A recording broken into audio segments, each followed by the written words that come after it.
Alright, I wanna welcome you again to my YouTube channel. My name is Sandra Lian. Banna njagala okuddamu okubeebaza kyansuso mwebale nnyo okusubscribinga mukoze kya muwendo nnyo ate abatannaba okusubscribinga make sure you subscribe. If this is your first time to join us here, bami njagala okusaba osooka osubscribinge. Just click that red button once awo ojja kubeera okiyingidde butereevu era kyengenda okuddaba nga nziramu okuuploadinga ogenda kuba tokisubwa ogenda kuba ofuna butereevu notification ekulaga nti Sandra Lian has uploaded a new video, so make sure you subscribe before anything. Ate nga njagala tutandikirewo amawulire gaffe ag'olunaku olwaleero wabula gasinaba gatandika njagala okuddamu okubabuuzaako mugamba mutya. How is everyone doing? My job here nyina okuba nga mbatuusaako ebipya ebiri mu entertainment industry. Mulina okuba updated, mulina okumanya kiki ekigenda mu nsi Uganda. Ate yange olunaku olwaleero nkuletedde MC Cuts amawulire agambaddeko gye buvuddeko mbadde mugamanyi bulungi ebintu bidde tebitambula bulungi gyali olw'ensonga nti okuva lwe yavaayo n'adeclaringa oba n'ayogera amazima nti bannange ndi mulwadde w'akawuka era abantu ab'enjawulo ne batandika okuvaayo kumukwatibwa ennaku wuuyo bamututteko okumira eddagala wuuyo agenze wa pasita Bugembe bagamba bambi amawulire mangi agabadde agatambula wano na wali ng'abantu bagamba yeetaaga buyambi omwana ono yandiba nga tali bulungi buli kimu bambi nga tekimutambulira bulungi but then aye tubadde tuli awo tugenda okulaba avaayo akola ka video ku Facebook page ye nga yeegayirira omukulu BEBECOOL kuba batannaba kukimanya omwami ono yategese ekivulu ku Texas Lounge wali ensambya era egenda kuba Valentine's Day this Friday teri kulanga kulala Texas Lounge ensambya era baagalana nga gwe munnange oyina omwagalwa obadde onoonya kifo kya kumutwalako MC Cuts yategese ekivulu kye osobola ogenda n'omuwagirako ne mugenda ne mukusindireyo omukwano munnange oba si kyo no proposinga eri omwagalwa wo. So MC Cuts avuddeyo ate gye buvuddeko n'alabika nti yeegayirira BEBECOOL okumugamba nti amuteekemu $5,000,000 asobole okulabika nti aziwa Silk Events bamuwe sound omulungi atalimu kakwakwayo atalimu yadde kakyaka kayinja akagamba nti ate abantu bavuddeyo ne beewunya ne bagamba ate omuntu eyavangayo n'atulaga nti alina ssente empitirivu wuyo aggyeyo ebyapa by'ettaka aggyeyo simanga nze nyina amamotoka atulaze amayumba ag'enjawulo atulaze biki buli kimu yakiggyeyo MC Cuts kyatatulaga nga kyo tekyaliyo so kati ate abantu beewuunyiza okuba nti avuddeyo n'arecordinga video eno ng'agamba mwami BEBECOOL Sali ng'amugamba nti munnange BEBECOOL oli anko wange yafuuse nadda anko gwosaagana nsi eno nagenda maaso n'agamba nti munnange ngenza okukinoonyereza ng'oli anko mutuufu oli anko wange alina erinnya lyamugambye okubuulirizaako kakasiza ddala nti naamuyinako oluganda namugamba BEBECOOL ye gwe munnange avuddengayo okulabika nti ogaba emmotoka ez'enjawulo kati gw'ayina ssente mu Uganda gwakyasinze ssente kandoozi yasinziridde ku kino eno ekya BEBECOOL kuba mujjukire BEBECOOL yavuddeyo n'alabika nti no our producer Ronnie yes omwami oyo yaproducinze ennyimba nnyingi okwali waya na producinga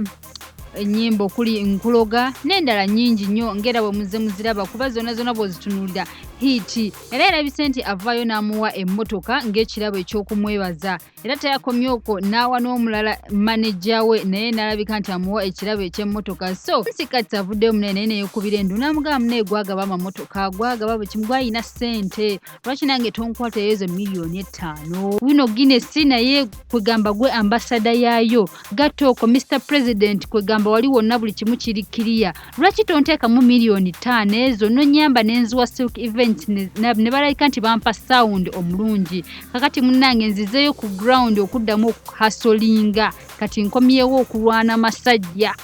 nagenda maaso n'amugamba nti munaye wandinyambye n'ozimpa ezo $5,000,000 kubanga siina yadde sponsor kakibeera kuba nti eno gye nkolera ku NBS ko mukimanyi bulungi omwami ono akolera station gye bayita NBS nagamba nti olwane gye nkolera siina yadde akalango so nkusaba munnange omukulu BEBECOOL nyamba obeko kyonkolera kwegamba mpe $5,000,000 ezo nzongeremu ekintu kyereke nga kitambula malidade sana so kakati katulina omukulu BEBECOOL alabike nga ayanukula MC Cuts tulaba oba n'azimuwa ezo $5,000,000 zamusabye oba nedda ekivulu kye kirabike nti no kitambula bulungi era nga kirabika MC Cuts azze ku ground nga naye bw'atugambye nti akomyeyo ku hustle alabike nga ekintu kino akiwanikira ddala so katika tumusabire ebintu ebirayika okuba nti biddamu okutambula bulungi kansooka mbazanyire video eno nga mwerabireko namwe mwennyini nga MC Kats yeegayirira omukulu BEBECOOL amuwe $5,000,000 naye nkirowoozezaamu kati anko bebe oli family oli anko ate mu byaddala ddala agenza okunoonyereza nga mu byaddala ate oli anko wange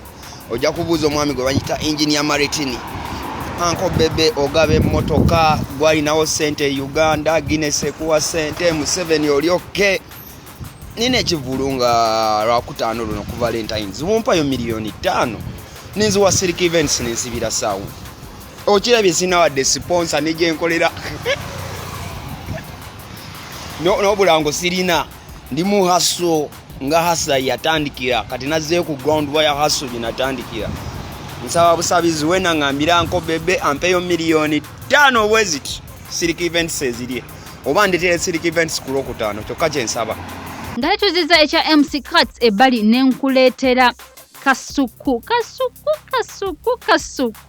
bannange Kasuku bepaki ze bakuba tezaakunoga bulungi ekyo kyo sikitegeera bulungi naye kyandibanga munnange ate kugamba olutalo luno lwatulwanya tubizeemu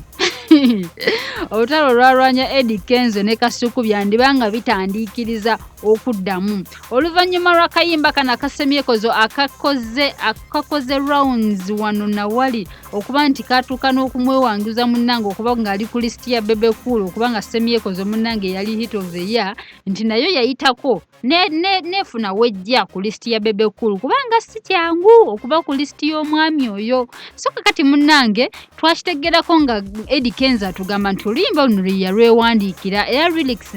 zonna zaali zize wabula tetuba tuli awo omwami ono Kasuku nga bamumanyi n'ebigambo bye yavuddeyo yabadde wali ku KFM n'avaayo n'alambika ensonga eno kasita bamaze okuzannya akayimba akasemyekozo n'agamba nti bannanga akayimba ako omusajja yateeka wansi bambirayini ze zaali nnungi nnyo akayimba kamukoledde ne tulowooza nti oba ategeeza Eddy Kenzo maama nnyo aba ateya byononyi n'avaayo n'agamba nti oyo producer Ronnie yakawandiika nakaproducinga buli kimu n'akikola oluvannyuma n'akatunda eri Eddy Kenzo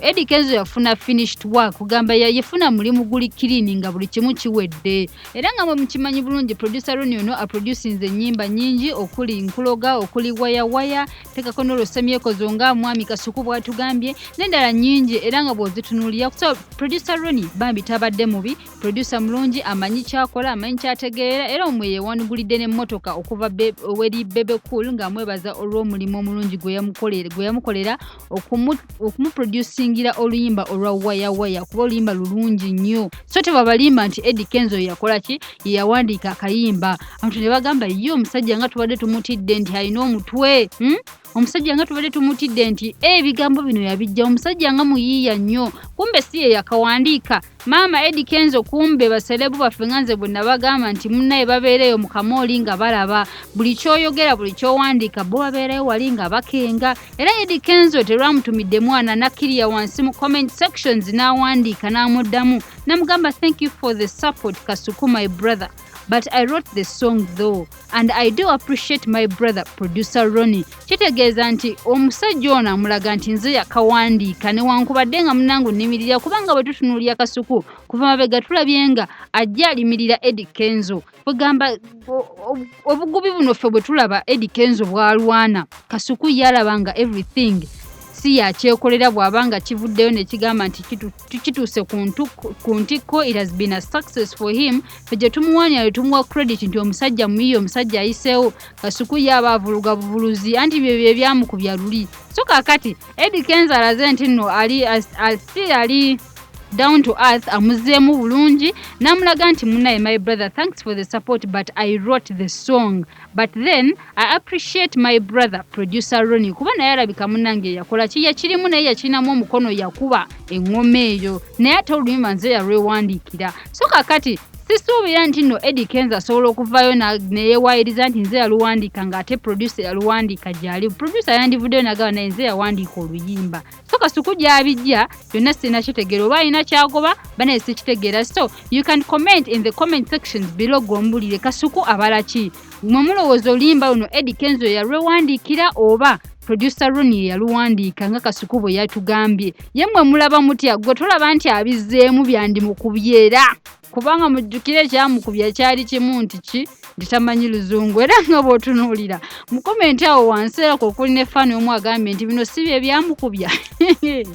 muganda wange Eddy Kenzo simanyi oba yakkakkana oba panchi ziri yayongerako bajja kwasa